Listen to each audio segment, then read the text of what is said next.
नमस्कार दोस्तों, स्वागत है आप सभी का हमारे YouTube चैनल पर। दोस्तों, जैसा कि हम लोग एक एक एक्ट डेली पढ़ रहे हैं कि जो हमारा यूपी एपीओ का एग्ज़ाम है और जो हमारा एमपी एडीपीओ का एग्ज़ाम है, जहाँ पर ये हमारे छोटे एक्ट पूछे जा रहे हैं, उन सभी छोटे एक्टों को हम क्या करेंगे, बहुत जल्द कवर कर लेंगे। एक ही वीडियो में सारे जो भी एक्ट मैं पढ़ा रहा हूँ, एक नोट्स में एक ही वीडियो में मैं पढ़ा दे रहा हूँ। आपको करना क्या है, केवल इनको 2 से 4 बार सुन लेंगे। अगर एग्ज़ाम की तैयारी के शुरुआती दिनों में अगर आपको किसी एक्ट की पूरी समरी भी पता चल जाती है, उसके बाद अगर आप खुद से बेयर पढ़ेंगे तो आप जानेंगे किस पॉइंट को हमको याद करना है और कहाँ पर क्या हमारे लिए इम्पॉर्टेंट है। तो इन सब सुविधाओं के लिए मैंने इस वीडियो को बनाया है और आप सब इस वीडियो का भरपूर उपयोग करिए और अपनी परीक्षा में 100% सफलता की गारंटी के साथ जाइए। तो शुरुआत करेंगे हम आज एक नए अधिनियम की, लैंगिक अपराधों से बालकों का संरक्षण अधिनियम 2012, जिसको आप पॉक्सो एक्ट 2012 के नाम से भी जानते हैं।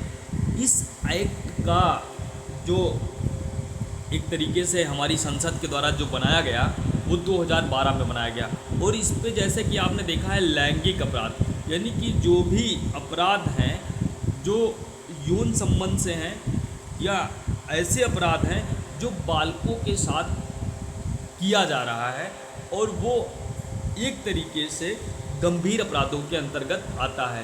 तो इन अपराधों के लिए हमारी सामान्य विधियों में भी उपबंध था, जैसे कि भारतीय जो न्याय संहिता आपकी आई है, जो पहले आईपीसी हुआ करती थी, लेकिन उतने कठोर दंड, उतने स्पष्ट बातें वहाँ पर नहीं की गई थी। तो उन सब चीज़ों की कमियों की पूर्ति के लिए हमारी संसद ने 2012 में जो है लैंगिक अपराधों से जो बालकों के संरक्षण अधिनियम के नाम से एक अधिनियम बनाया और इस अधिनियम का मूल उद्देश्य है बच्चों को ऐसे कृत्यों से बचाना जो लैंगिक अपराध हैं। तो इनसे संरक्षण कैसे होता, इसके लिए पूरी विस्तार से हम लोग यहाँ पर बातें करेंगे और जानेंगे कि किस तरीके से उनके संरक्षण के लिए संसद ने कानून बनाया है। तो हम लोग शुरुआत करेंगे यौन अपराधों से बालकों का संरक्षण अधिनियम 2012। इसमें जैसे भी हम कोई भी एक्ट पढ़ते हैं तो सबसे पहले हम देखते हैं कि उस एक्ट से संबंधित जो मूल बातें हैं उनको देखेंगे। सबसे पहली बात है कि राष्ट्रपति जी ने इस पर सहमत कर दिया। तो राष्ट्रपति ने इस पर अपनी सहमत दी थी 19 जून 2012 को और ये जो अधिनियम है ये 14 नवंबर 2012 यानी बाल दिवस के दिन इस एक्ट को लागू किया। तो बालकों के संरक्षण से ये एक्ट था और ये जो बाल दिवस है उसी दिन ये देश को समर्पित कर दिया गया था हमारी संसद के द्वारा। और फिर देखते हैं कि संशोधन की तिथि क्या थी। तो इसमें संशोधन हुआ, जो वर्तमान हमारी सरकार है उसने इसमें संशोधन किया 16 अगस्त 2019 को। और इस अधिनियम में आप जब पढ़ेंगे तो इसमें कुल अध्यायों की संख्या 9 है और कुल धाराएं 46 हैं, यानी कि 46 धाराएं, 9 चैप्टर। और इस एक्ट के अंतर्गत हमें कुछ महत्वपूर्ण केसों के बारे में भी पढ़ाई करनी है। तो सबसे पहले हम लोग बात करेंगे कि इस अधिनियम को बनाए जाने का उद्देश्य क्या है, क्योंकि हमें यूपी एपीओ के एग्ज़ाम में जो आपके 16 माइनर एक्ट जोड़े गए हैं वहाँ पे आप कहीं ना कहीं एक एक्ट का आप उद्देश्य ज़रूर देखेंगे कि आप 50 वर्ड में दे रहे हैं या 80 वर्ड में आपसे लिखने को पूछेगा ही पूछेगा। तो इसमें हम लोग देखेंगे कि इस अधिनियम का उद्देश्य क्या है। तो इस अधिनियम का जो उद्देश्य है तो हम देखते हैं कि इस अधिनियम का विशेष उद्देश्य है बच्चों के यौन शोषण और यौन उत्पीड़न के अपराधों को संबोधित करना। किसका करना? विशेष इसका जो उपबंध है वो उद्देश्य इसका जो है बच्चों के यौन शोषण और यौन उत्पीड़न के अपराधों को संबोधित करना है और जिन्हें या तो विशेष रूप से परिभाषित नहीं किया गया है या पर्याप्त रूप से दंड का प्रावधान नहीं किया गया है। यानी कि जो मैंने आपको बताया कि जो सामान्य हमारी विधियाँ थी वहाँ पर इनके लिए जो है इन बच्चों के लिए या तो वहाँ पर विशेष रूप से संबोधित नहीं किया गया था या विशेष रूप से परिभाषित नहीं किया गया था। और उनका वहाँ पर पर्याप्त प्रतिनिधित्व नहीं हो पाता था, इसलिए इस एक्ट को बनाया गया। पहला इसका उद्देश्य। दूसरा उद्देश्य है यह अधिनियम 18 वर्ष से कम आयु के किसी भी व्यक्ति को बच्चे के रूप में परिभाषित करता है। यानी कोई भी व्यक्ति है जो 18 वर्ष से कम है, उस व्यक्ति को बच्चे के रूप में परिभाषित करता है। आप लोग सोच रहे होंगे कि बच्चा तो हमारा वही जो गोदी में खिलाते हैं, नहीं, हमारा जो यहाँ पर बच्चा होगा जो 18 वर्ष से कम आयु के बच्चे को परिभाषित करना है इस अधिनियम का मेन उद्देश्य। तो एक बात हमको याद रखना है कि यौन शोषण और यौन उत्पीड़न के अपराधों को संबोधित करना था इसका उद्देश्य, और इसके लिए जो विशेष बातें नहीं की गई थी उनके लिए दंड का प्रावधान करना है, और 18 वर्ष से कम आयु के व्यक्ति को बच्चे के रूप में परिभाषित करना है। फिर हम लोग इस पर कुछ महत्वपूर्ण केस हैं जो आप सभी को देखना है कि अविनाश कुमार रंजन बनाम बिहार राज्य 2023 का एक केस है। क्या नाम है? अविनाश कुमार रंजन बनाम बिहार राज्य 2023। इस एक्ट में इसमें क्या कहा गया कि पॉक्सो के अंतर्गत मामला होने पर अन्वेषण वाले पुलिस अधिकारी का प्राथमिक कर्तव्य है कि पर्याप्त साक्ष्य के आधार पर आयु का निर्धारण करें। यानी कि जो भी मामला पॉक्सो एक्ट के अंतर्गत दर्ज किया जाता है, तो जो भी इन्वेस्टिगेशन कर रहा है पुलिस अधिकारी, उसका पहला कर्तव्य है कि वो पर्याप्त साक्ष्य के आधार ये देखे कि उसकी आयु का निर्धारण करने वाला कोई साक्ष्य जरूर देखे, तभी वो मामला दर्ज करे। ये बात कहाँ पे किया गया है? अविनाश कुमार रंजन बनाम बिहार राज्य 2023 के प्रमुख मामले में। दूसरा हमें केस देखना है यू प्रकाश बनाम राज्य 2023। इसमें क्या कहा गया था? पॉक्सो के अंतर्गत पीड़िता की आयु के निर्धारण हेतु विद्यालय का जो स्थानांतरण पत्र टीसी पर्याप्त नहीं है। यानी कि अगर कोई व्यक्ति के साथ घटना घटती है और वहाँ पर आयु का निर्धारण करना है कि वो कितने वर्ष के अंतर्गत आती है, बालक हो या बालिका, तो उसका निर्धारण करने के लिए जो टीसी होती है, टीसी पर्याप्त नहीं होता है। इस केस में बताया गया है यू बनाम प्रकाश बनाम जो है राज्य 2023 के बाद में। अगला केस है सतीश जो है रगड़े बनाम स्टेट ऑफ महाराष्ट्र 2021 का केस है। क्या नाम है? सतीश रगड़े बनाम स्टेट ऑफ महाराष्ट्र 2021 का केस है। इस केस में न्यायालय ने उल्लेख किया कि पॉक्सो अधिनियम के तहत यौन उत्पीड़न के अपराध के लिए त्वचा से त्वचा का संपर्क आवश्यक है। यानी शरीर का शरीर से जो है जो त्वचा होती है उसका संपर्क होना आवश्यक है, और आरोपी द्वारा छेड़ना अज्ञात है, जो पॉक्सो अधिनियम के अंतर्गत नहीं आता है। इसलिए इस अधिनियम की धारा 7 एवं 8 के अंतर्गत आरोपी दोषी नहीं है। हालांकि बाद में सर्वोच्च न्यायालय ने इस मामले को रद्द कर दिया। मतलब ये बहुत विवादित मामला था जिस दिन जब समय आया था कि त्वचा से त्वचा, लेकिन ये मामला गलत था कि अगर किसी भी बालक को आप शरीर के अपने अंग से उसके शरीर के अंग को टच करेंगे क्या तभी छेड़ना होगा, जो ये बहुत गलत निर्णय था जिसको सर्वोच्च न्यायालय ने रद्द कर दिया था। तो ये मामला क्या था? सतीश रगड़े बनाम स्टेट ऑफ महाराष्ट्र 2021। फिर हम लोग बात करेंगे निपुण सक्सेना बनाम यूनियन ऑफ इंडिया 2018। इस केस में क्या कहा गया था कि बलात्कार के शिकार वयस्कों और यौन शोषण के शिकार बच्चों की पहचान सुरक्षित करते हुए जो आपकी इंडियन पैनल कोड की धारा है 228 और पॉक्सो एक्ट की धारा 23 प्रावधान करती है। फिर हम लोग बात करेंगे आलोक श्रीवास्तव बनाम यूनियन ऑफ इंडिया आदर्श 2018। इस मामले में क्या हुआ था? इस मामले में सुप्रीम कोर्ट ने पॉक्सो अधिनियम 2012 के तहत एक मामले की सुनवाई करते समय विशेष अदालतों द्वारा पालन किए जाने वाले दिशा निर्देश के बारे में। तो क्वेश्चन पूछा गया था कि विशेष अदालतों द्वारा पालन किए जाने वाले दिशा निर्देश से संबंधित केस कौन है? तो आलोक श्रीवास्तव बनाम यूनियन ऑफ इंडिया आदर्श का केस है। फिर हम लोग बात करेंगे रमेश तुकाराम ववेकर बनाम स्टेट ऑफ महाराष्ट्र 2022। इस केस में बॉम्बे हाईकोर्ट ने कहा था कि पॉक्सो अपराध से पैदा हुआ जो बच्चा है सीआरपीसी की धारा 2WA के तहत परिभाषित पीड़ित और उसे मुआवजा दिया जा सकता है। अब हमारा लोगों का बीएनएसएस में पीड़ित की बात कहाँ की गई है? तो आप देखेंगे कि पीड़ित की बात वाई में की गई है। क्लियर है? 2K21 में बात की गई है। फिर हम लोग बात करेंगे इस एक्ट के बारे में। तो इस अधिनियम का जो विस्तार एवं प्रारंभ के बारे में हम देखेंगे कि धारा 1 क्या कहती है, संक्षिप्त नाम, प्रसार और प्रारंभ। तो संक्षिप्त नाम क्या है इस एक्ट का, यौन अपराधों से बालकों का संरक्षण अधिनियम 2012। प्रसार क्या है, संपूर्ण भारत पर यह लागू है। इसका प्रारंभ कब हुआ था बता ही दिया गया था, 14 नवंबर 2012 को। अगली हम लोग बात करेंगे परिभाषा खंड की, कि परिभाषा कहाँ पे कौन सी दी गई है, उसकी मैंने एक लिस्ट बना दी है, आप लोग देख लेना। 2A में परिभाषा दिया गया है गुरुत्व प्रवेशन यौन हमला। गुरुत्व प्रवेशन यौन हमला की बात कहाँ की गई है, 2A में।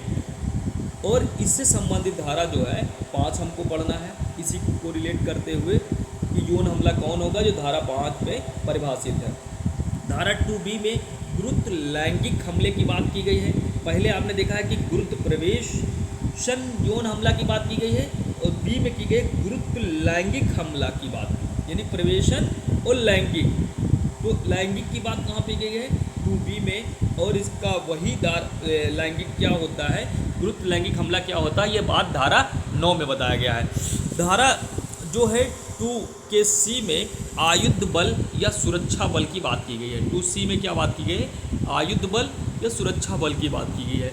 आयुध बल या सुरक्षा बल से हम क्या जानते हैं कि संघ बल या सुरक्षा बल या पुलिस बल अभिप्रेत है। जो D में हम बात की गई है बालक की बात की, बहुत इंपॉर्टेंट धारा है, इसको याद रखना। 2B में D में क्या बात की गई है, बालक की। बालक कौन व्यक्ति है, जो 18 वर्ष से कम आयु का व्यक्ति है।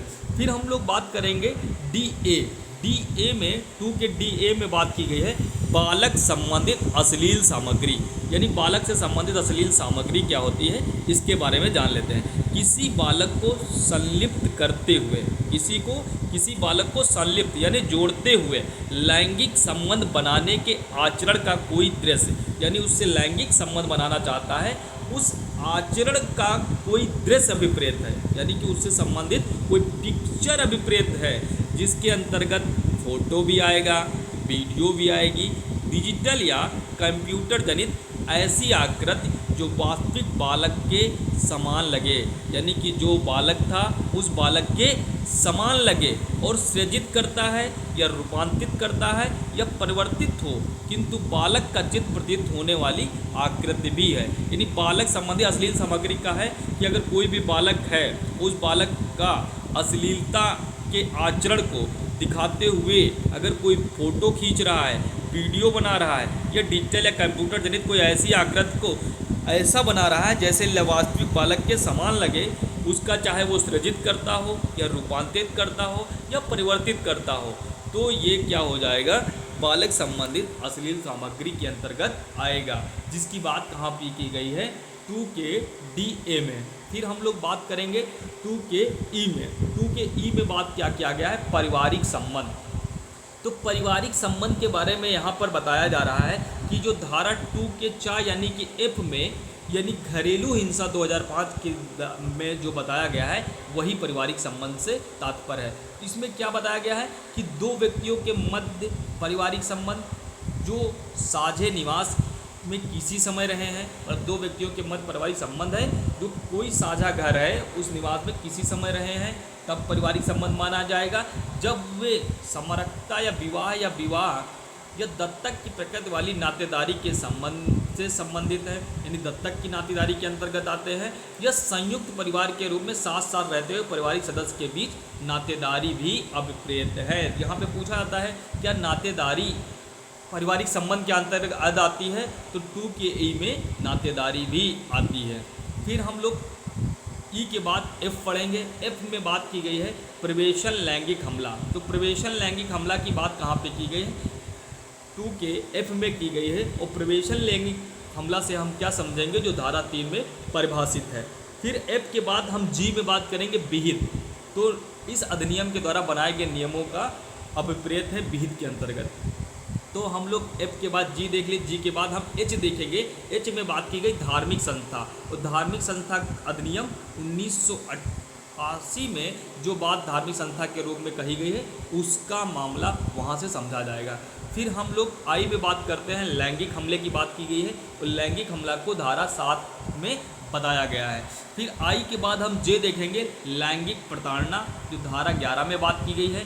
फिर हम लोग बात करेंगे अगली धारा 2 के टा में, जो साझा घर की बात करता है, 2 के ठा में विशेष न्यायालय की बात करता है, और 2 के अड़ा में विशेष लोक अभियोजक, यानी कि 2 के जो अड़ा में बात की गई है विशेष लोक अभियोजक, जो धारा 32 के अधीन नियुक्त लोक अभियोजक होगा। यह इंपॉर्टेंट धारा है, याद कर लेना। फिर हम लोग बात करेंगे कि जो ये परिभाषाएं दी गई हैं, इनके लिए हमने एक जो है यहाँ पर क्या बनाया है, एक फिगर बनाया है, जिसमें आप सभी लोग समझ सकते हैं। यानी कि हम लोगों को इस एक्ट के अंतर्गत पढ़ना क्या क्या है। तो हम इस एक्ट के अंतर्गत कुछ महत्वपूर्ण परिभाषाओं को देखेंगे।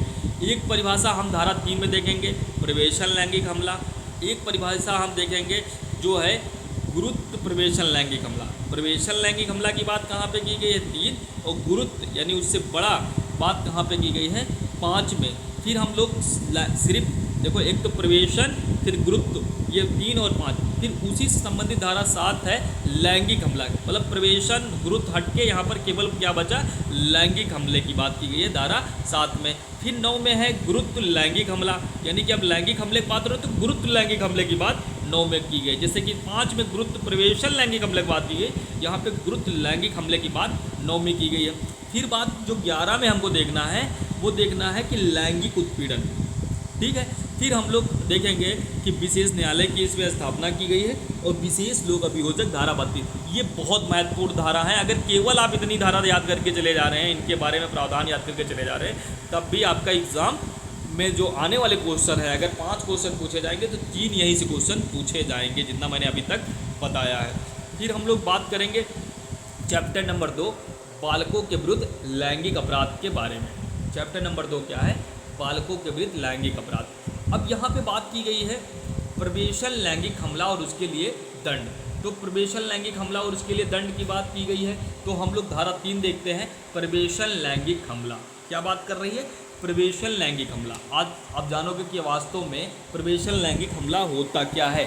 तो यहाँ पर बात की गई है कि एक व्यक्ति को प्रवेशन लैंगिक हमला करने वाला कहा जाता है, यानी कि एक व्यक्ति को कब प्रवेशन लैंगिक हमला करने वाला व्यक्ति कहा जाता है, यदि वह अपना लिंग किसी सीमा तक क्या करता है, वह अपना लिंग किसी सीमा तक बालक की योनि, मुंह, मूत्र मार्ग, गुदा में भेदित करता है, या बालक को उसके साथ या किसी अन्य व्यक्ति के साथ ऐसा करता है, या वह कोई वस्तु, शरीर का कोई अंग जो लिंग नहीं है प्रविष्ट करता है, यानी कि प्रवेश करता है। वह बालक के शरीर के किसी अंग को इस तरह से क्या करता है, काम में लेता है। बालक की योनि, मूत्र मार्ग, गुदा या शरीर के किसी अंग को भेदित करता है, या बालक को उसके साथ या किसी अन्य व्यक्ति के साथ ऐसा कराता है। हम डी में देखेंगे कि वह अपने मुंह का प्रयोग बालक के लिंग, योनि, गुदा मार्ग पर या बालक को ऐसे व्यक्ति या किसी अन्य व्यक्ति के साथ ऐसा कराता है, तब क्या माना जाएगा, तब ये माना जाएगा प्रवेशन लैंगिक हमला। यानी कि हमने यहाँ पर 4 तरीके से जो बात देख ली है प्रवेशन लैंगिक हमला की। पहली बात हमने क्या देखी कि वह अपना लिंग उस बच्चे के किसी भी सीमा तक कहाँ पे कर रहा है, योनि में कर रहा है, मुंह में कर रहा है, या मूत्र मार्ग में कर रहा है, या गुदा मार्ग में भेदित करता है। फिर या तो वो कर रहा है या उसके साथ या किसी अन्य व्यक्ति के साथ कराता है, ठीक है। पहली बात ये हो गई। दूसरी बात है कि वह कोई वस्तु को उसके शरीर के कोई अंग में जो लिंग नहीं है, मतलब वो लिंग नहीं है, उसमें प्रविष्ट करता है। कौन सी वस्तु को, बी में बात की गई। सी में है कि वह बालक के शरीर के किसी अंग को इस तरह से काम में लेता है, मतलब बालक के किसी शरीर को इस तरह से अंग में लेता है, चाहे वो योनि हो, चाहे वो मूत्र मार्ग हो, या गुदा मार्ग, या शरीर का कोई भी अंग है, उसको क्या करता है, भेदित करता है, या बालक को उसके साथ किसी अन्य के साथ ऐसा करने के लिए कहता है। फिर बात क्या करता है कि वह अपने मुंह का प्रयोग करता है, कहाँ पे, बालक के लिंग पे, योनि पे, गुदा मार्ग पर या मूत्र मार्ग पर, या दूसरे से करवाता है। तो ये क्या कहा जाएगा, तो ये कहा जाएगा प्रवेशन लैंगिक हमला। इस प्रवेशन लैंगिक हमला के लिए बात की गई है धारा 4 में, यानी कि दंड की बात कहाँ पे की गई है, धारा 4 के में बात की गई है। यानी कि सम धारा में आपकी जो विषम धारा है जैसे 3, 7, तो यहाँ पर आपको परिभाषा दी गई और इनकी दंडों की बात की कहाँ की गई है, तो सम धाराओं में की गई है। दंड कितना होगा अगर ये सब करेगा, तो इसको दंड कम से कम 10 वर्ष का मिलेगा और अधिकतम जो मिलेगा आजीवन कारावास और जुर्माना। दंड याद रखना है, कम से कम 10 वर्ष, आजीवन, अधिकतम कारावास और जुर्माना। और बात की जा रही है कि अगर ये 16 वर्ष या 16 वर्ष से कम बालक है तो क्या प्रावधान है।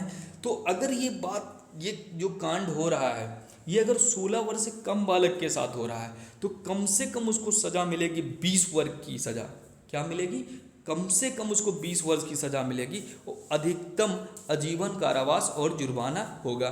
फिर क्या बात की गई है सी में, जुर्माना युक्त और न्यायोचित होगा। जो पीड़ित को चिकित्सा व्यय, यानी कि जो जुर्माना आएगा वो युक्त और न्यायोचित होगा, जो पीड़ित के चिकित्सा व्यय और पुनर्वास के लिए पीड़ित को दिया जाएगा। तो इस धारा को हमने देखा कि जो प्रवेशन, जो हमने देखा था प्रवेशन लैंगिक हमले के बारे में, जो कोई करता है ऐसा अपराध या किसी से करवाता है तब ये इसके लिए दंड की बात हमने 4 में देखा। दंड 2 तरीके से है, एक तो जो बालक है जो 18 वर्ष से कम है, एक ऐसा बालक है जो यह अपराध 16 वर्ष के बालक के से कम के साथ किया जाता है, तब उसके लिए अलग अलग होता है। लेकिन यहाँ पे जो जुर्माना आएगा वो जुर्माना पीड़ित के चिकित्सा व्यय और पुनर्वास के लिए दिया जाएगा। इतनी बातें हमने लोगों ने देख ली। फिर हम लोग देखेंगे धारा नंबर 5। धारा 5 क्या कहती है कि उत्तेजित या द्रुत प्रवेशन लैंगिक हमला, यानी क्या गुरुत्व प्रवेशन लैंगिक हमला की बात कहाँ पे की गई है, धारा 5 में। इसमें क्या बात की गई है कि बच्चे के संरक्षण एवं देखभाल के लिए जिम्मेदार परिवार के व्यक्ति, समझ रहे हो, बच्चे के संरक्षण एवं देखभाल के लिए जिम्मेदार परिवार के व्यक्ति, पुलिस अधिकारी, सीमा सुरक्षा बल यानी सशस्त्र सेनाओं के जो सदस्य हैं, डॉक्टर, जो अध्यापक हैं, लोक सेवक हैं या बाल गृह के कर्मचारी बच्चे पर प्रवेश लैंगिक हमला का अपराध करते हैं तो उन परिस्थितियों में यह अपराध गुरुत्व प्रवेशन लैंगिक हमले की श्रेणी में आता है। इसमें ऐसे मामले में शामिल है जहां अपराधी बच्चे का संबंधित हो या हमले से बच्चे का यौन अंग यानी सेक्सुअल ऑर्गन्स को घायल हो जाए या बच्ची गर्भवती हो जाए इत्यादि। गंभीर प्रकोपन यौन हमले की परिभाषा के 2 आधार हैं। पहला आधार है कि हमले के कारण बच्चे की मौत हो जाए या प्राकृतिक आपदा के दौरान किया गया हो, तो उसके लिए दंड का जो प्रावधान है, दंड है धारा 6 के अंतर्गत। इसमें बात की गई है कि कठोर कारावास जो 20 वर्ष से कम नहीं होगा, किंतु जो आजीवन कारावास तक के हो सकेगा, जिससे उस व्यक्ति का शेष जीवन जो कारावास में बीतेगा और जुर्माना जो होगा या उसको मृत्युदंड दी जा सकती है। तो इस धारा का जुर्माना केवल तब उचित और न्यायसंगत होगा जब उस जुर्माने की राशि पीड़ित के चिकित्सा खर्चों को पूरा करने में पुनर्वास के लिए उपयोग में आई है। यानी कि यहाँ पर जो धारा 5 में बात की गई है गुरुत्व, यानी कि उससे गंभीर मामले हो जाएंगे। काम सारे वही हो रहे हैं, लेकिन ये कौन कर रहा है, जिन पर हम बहुत विश्वास करते हैं, यानी कि कोई पुलिस अधिकारी है, जैसे थानों में रेप हो जाता है बच्चों का, या सीमा सुरक्षा से संबंधित कोई व्यक्ति है, या कोई हमारे यहाँ डॉक्टर है, या अध्यापक है, या लोक सेवक है, या बाल गृह। अगर ऐसे लोग ऐसा अपराध करते हैं, ये गुरुत्व यानी उससे बड़ा ये अपराध हो जाएगा। तो अगर ये सब ऐसे उत्तेजित करते हैं तो इसके लिए कठोर दंड की बात 6 में की गई है। फिर हम लोग देखेंगे धारा 7। धारा 7 क्या कहती है, लैंगिक हमला। क्या कहती है, लैंगिक हमला। तो सेक्सुअल असॉल्ट की बात धारा 7 में की गई है। ये क्या कहती है कि जो कोई लैंगिक आशय से क्या करेगा, लैंगिक आशय से बालक की यौन, लिंग, गुदा या स्तनों को स्पर्श करता है, यानी कि इन 4 चीज़ों को क्या करता है, स्पर्श करता है, या बालक से ऐसे व्यक्ति या किसी अन्य व्यक्ति की यौन, लिंग, गुदा या स्तन का स्पर्श कराता है, यानी कि वो करता है या यही सारी चीज़ें कराता, उस बच्चे से करवाता है, ये लैंगिक आशय से ऐसा कोई अन्य कार्य करता है जिसमें प्रवेशन किए बिना शारीरिक संपर्क होता है तो वह लैंगिक हमला होगा। यानी केवल वो प्रवेशन नहीं करेगा, वो शारीरिक संपर्क करता है तो उसके लिए बात कहाँ पे की गई है, लैंगिक हमला मारा जाएगा। और ये धारा 7 में बात की गई है। और इसके लिए दंड का जो प्रावधान है 3 वर्ष से लेकर 5 वर्ष तक की सजा का और जुर्माना का प्रावधान किया गया है धारा 8 के अंतर्गत। तो लैंगिक हमले की बात कहाँ की गई है, धारा 7 में। फिर धारा 9 में बात की गई है कि गुरुत्व लैंगिक हमला। अब वही जो हमला है वो गुरुत्व लैंगिक हमला, यानी कि वही सारे लोगों के द्वारा किया जाएगा जो लैंगिक हमले का अपराध उन परिस्थितियों में गुरुत्व लैंगिक हमले की श्रेणी में आता है जब अधिक तीव्रता से और कुछ निर्दिष्ट स्थितियों के तहत किया जाता है। इस अपराध के तहत यौन हमले में वे कार्य शामिल हैं जिनमें कोई व्यक्ति प्रवेश के बिना किसी बच्चे के जो है वर्जाइना, पेनिस, एनस, ब्रेस्ट को छूता है। गंभीर यौन हमले में ऐसे मामले भी शामिल हैं जिनमें अपराधी बच्चे का संबंधित होता है या जिनमें बच्चों के यौन अंग यानी सेक्सुअल ऑर्गन्स को घायल हो जाते हैं इत्यादि। गंभीर यौन हमले की परिभाषा में 2 आधार हैं। पहला है प्राकृतिक आपदा के दौरान किया गया हमला, दूसरा है जल्दी यौन परिपक्वता लाने के लिए बच्चे के हार्मोन्स का कोई दूसरा रासायनिक पदार्थ देना या दिलवाना। तो ये सारी चीज़ें कहाँ पे दंडनीय है, ये दंडनीय है धारा 10 के अंतर्गत, यानी 5 साल से लेकर 7 साल तक की सजा का प्रावधान है अगर कोई गुरुत्व लैंगिक हमला का अपराध करता है। फिर हम लोग बात करेंगे धारा 11 की। धारा 11 क्या कहती है, लैंगिक उत्पीड़न यानी कि सेक्सुअल हरासमेंट की बात करती है। जब कोई यौन आशय से, किस आशय से, यौन आशय से कोई शब्द, आवाज़, संकेत करता है या कोई ऐसी वस्तु या शरीर का अंग प्रदर्शन करता है जिससे क्या होता है, बच्चे से उसका शरीर या उसके शरीर के किसी अंग को दिखाने को कहता है या अश्लील लेखन के प्रयोजन के लिए किसी रूप में या मीडिया में बच्चों को कोई वस्तु दिखाता है या तो सीधे या इलेक्ट्रॉनिक, डिजिटल या किसी अन्य तरीके के जरिए बच्चे का बार बार या लगातार पीछा या देखता या संपर्क करता है या मीडिया के किसी भी रूप में यौन कार्य में बच्चे के शरीर के किसी जो है अंग को, बच्चे की अलिप्तता को इलेक्ट्रॉनिक फिल्म या डिजिटल या किसी अन्य तरीके के जरिए वास्तविक या काल्पनिक चित्र का उपयोग करने की धमकी देता है या अश्लील साहित्य के प्रयोजन एवं यौन संतुष्टि के लिए बच्चे को फुसलाता या लुभाता है, तो वह सब क्या होगा, वह सब लैंगिक उत्पीड़न का अपराध करता है। यानी ये 6 आधार हैं जिनके आधार पर अगर कोई व्यक्ति कार्य करता है तो उसको लैंगिक उत्पीड़न माना जाएगा और उसके लिए दंड का प्रावधान धारा 12 में किया गया है। 3 साल तक की सजा और जुर्माना की बात की गई है धारा 12 में। फिर हम लोग बात करेंगे धारा 7 जो हम लोग बात कर चुके हैं। अब हमारी लोगों की धारा जो है, अब हम लोग बात करेंगे धारा 13 की।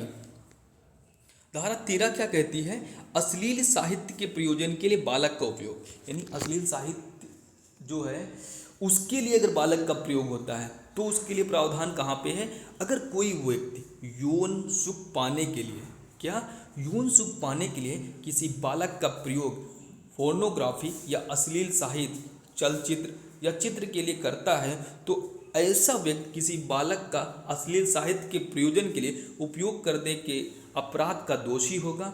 और फोर्नोग्राफिक उद्देश्य जैसे कि टीवी चैनल, विज्ञापन, इंटरनेट या किसी इलेक्ट्रॉनिक या मुद्रित प्रारूप में या प्रिंटेड फॉर्म द्वारा क्या करता है, प्रसारित कार्यक्रम या विज्ञापन, चाहे ऐसे कार्यक्रम या विज्ञापन का आधार व्यक्तिगत उपयोग या वितरण के लिए ना भी होगा, तब भी अगर ये कोई व्यक्ति कार्य करता है तो अश्लील साहित्य के प्रयोजन के लिए बालक का उपयोग करेगा तो उसके लिए दंड का प्रावधान धारा 14 करती है, जो कहती है कि पहले अपराध पर 5 साल तक की सजा और दोबारा वही अपराध करेगा तो 7 साल तक की सजा की बात करता है। यानी अश्लील साहित्य के प्रयोजन के लिए बालक के उपयोग की बात 13 में और उसके दंड के लिए 2 तरीके की बात की गई। अगर पहली बार ऐसा करोगे तो उसके लिए सज़ा की बात 5 साल है, और अगर दोबारा वैसा ही अपराध करोगे तो उसके लिए दंड की बात 7 में की गई है।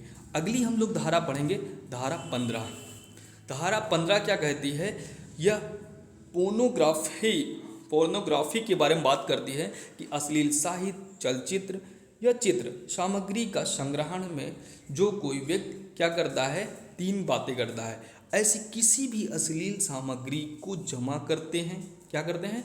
ऐसे किसी भी अश्लील सामग्री को जमा करते हैं या अपने पास रखते हैं जिसमें बच्चा शामिल है, उस सामग्री को हटाने, नष्ट करने या रिपोर्ट करने में विफल रहते हैं, या जो कोई भी सामग्री को आगे प्रेषित करने या उसका प्रचार करने के लिए सामग्री जमा करते हैं या व्यावसायिक प्रयोजन के लिए अश्लील साहित्य को जमा करते हैं, तो वह जो है पोर्नोग्राफी यानी अश्लील साहित्य, चलचित्र या चित्र यानी कि सामग्री के संग्रह का अपराध करता है। तो अश्लील सामग्री के संग्रह की बात कहाँ पे की गई है? धारा 15 में की गई है। और इस सामग्री का अगर आप करते हैं संग्रह तो इसके लिए दंड की बात 16 में की गई है। यानी पहले अपराध पर उसको 5,000 रुपये का जुर्माना, और दूसरे अपराध के और उसके बाद अपराध किए जाने पर उसको 10,000 रुपये के जुर्माना की बात की गई है। और उसके साथ जुर्माने के साथ साथ 3 साल तक के कारावास, और पहले अपराध पर 3 साल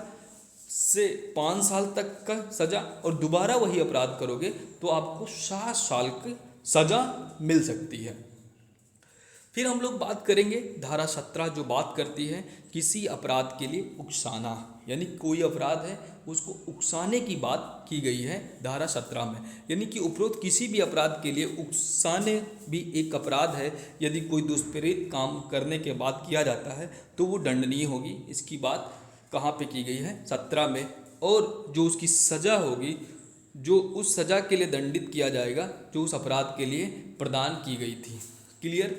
फिर हम लोग बात करेंगे धारा 18। धारा 18 क्या कहती है? किसी अपराध को करने का प्रयास, मतलब कोई अपराध है उसको करने के प्रयास के बारे में बात करती है। क्या कहती है?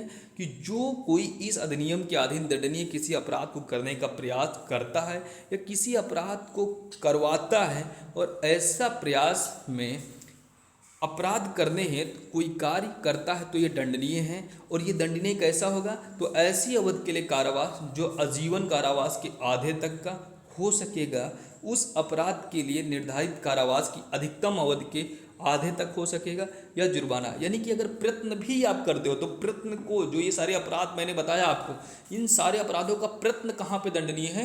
तो 8 में है, और 18 में। और दुष्प्रेरण कहाँ पर है? उकसाने की बात कहाँ पे है? 17 में दंडनीय है, और प्रयत्न को 18 में दंडनीय किया गया है। तो उन सभी दंड के लिए जो भी अधिकतम होगा उसके आधे का दंड मिलेगा। फिर 21 में हम लोग बात करते हैं इस अधिनियम के प्रावधानों के तहत होने वाले किसी अपराध की सूचना नहीं देना। अगर जो भी अधिनियम के प्रावधान है, अगर उसमें का कोई अपराध होता है तो अगर आप उसकी सूचना ही नहीं देते हैं तो आप तब भी आपको 6 महीने तक के कारावास और जुर्माने से दंडित किया जाए। यानी सूचना की बात कहाँ पे की गई है? धारा 21 में की गई है। धारा 22 क्या कहती है? कि कोई भी व्यक्ति जो धारा 3 यानी प्रवेशन लैंगिक हमला, धारा 5 जो गुरुत्व प्रवेशन लैंगिक हमला, धारा 7 जो लैंगिक हमला, धारा 9 जो गुरुत्व लैंगिक हमला के अधीन किए गए किसी अपराध के संबंध में किसी व्यक्ति के विरुद्ध उसको अपमानित करने, धमकाने या मानहानि, यानी 3 बातें, अपमानित करना, धमकाना और मानहानि करने के उद्देश्य से उसके बारे में झूठ बोलेगा या झूठी सूचना देगा। तो इसके लिए क्या है कि यदि झूठी शिकायत दर्ज करने वाला व्यक्ति बच्चा है तो ऐसे बच्चे को कोई दंड नहीं लगाया जाएगा। जो कोई बालक नहीं होते हुए किसी बालक के विरुद्ध कोई झूठी बात बोलेगा या जानते हुए भी कि उसकी सूचना झूठी है, वह झूठी सूचना देगा जिसके कारण इस अधिनियम के तहत किसी भी अपराध में ऐसे बालक पीड़ित होगा या दंडनीय होगा, तो उसके लिए दंड की बात की गई है 6 माह तक के कारावास या जुर्माना दोनों हो सकता है, या ऐसे व्यक्ति 1 वर्ष तक के कारावास या जुर्माना अथवा दोनों दंडित किया जाएगा। ये बात यानी झूठा आरोप धारा 3, 7, 5, 9 का लगाएगा कोई व्यक्ति, तो अगर वो बच्चा है तो उसको छोड़ दिया जाएगा, अगर बच्चा नहीं है फिर वो करता है तो 6 महीने का दंड भोगने के लिए और मिनिमम जो 6 है, मैक्सिमम जो है 1 वर्ष तक के उसको दंडित किया जाएगा। फिर हम लोग बात करेंगे धारा 23। धारा 23 क्या कहती है कि कोई व्यक्ति जो बालक के संबंध में किसी भी प्रकार की रिपोर्ट या टीका टिप्पणी करता है, क्या करता है, कोई रिपोर्ट करता है या टीका टिप्पणी करता है जिससे बच्चे की प्रतिष्ठा का हनन या उसकी गोपनीयता का उल्लंघन होती है, यानी उसकी प्रतिष्ठा धूमिल होती है, उसकी गोपनीयता का उल्लंघन होती है, या मीडिया की किसी भी रिपोर्ट से बच्चे की पहचान जैसे कि नाम, पता, चित्र, पारिवारिक विवरण या विद्यालय या पड़ोस या अन्य किसी भी विवरण का खुलासा करता है तो उसको 6 मास से 1 वर्ष तक के कारावास या जुर्माना। ये धारा इसलिए लिखा गया है कि नाम का प्रकटीकरण ना किया जाना, जो आईपीसी की धारा 228 मतलब कि या किसी व्यक्ति के साथ ऐसी घटनाएं घटी हैं लैंगिक हमला से संबंधित, तो लैंगिक उत्पीड़न से संबंधित, तो उन अगर बातों को प्रकाशन कर दोगे कि फला बच्चा फला स्कूल का है और उसके साथ ऐसा हुआ, तो क्या होगा, उस बच्चे की जो छवि है समाज में धूमिल होगी और वो बच्चा वो समाज में सर्वाइव नहीं कर सकता है। तो इस सर्वाइव नहीं कर सकता है तो इसलिए क्या किया है विधायिका ने धारा 23 के अंतर्गत ये प्रकाशन पर रोक लगा दी है, और अगर कोई व्यक्ति ऐसा करता है तो 6 मास से 1 वर्ष तक का कारावास या जुर्माना होगा। यहाँ पर हमने एक बात लिखी है नोट करके कि इस अधिनियम के तहत सभी अपराधों में गंभीर अपराध माना जाता है, ऐसे अपराध गैर जमानती और असंज्ञेय होंगे। फिर हम लोग बात करेंगे धारा 23 हम लोगों ने देख ही लिया, धारा 24 की बात करेंगे। बालक का बयान दर्ज किए जाने के लिए प्रक्रिया, यानी कोई बालक है उसका बयान किस तरीके से दर्ज होगा, ये बात कहाँ पे की गई है, धारा 24 में।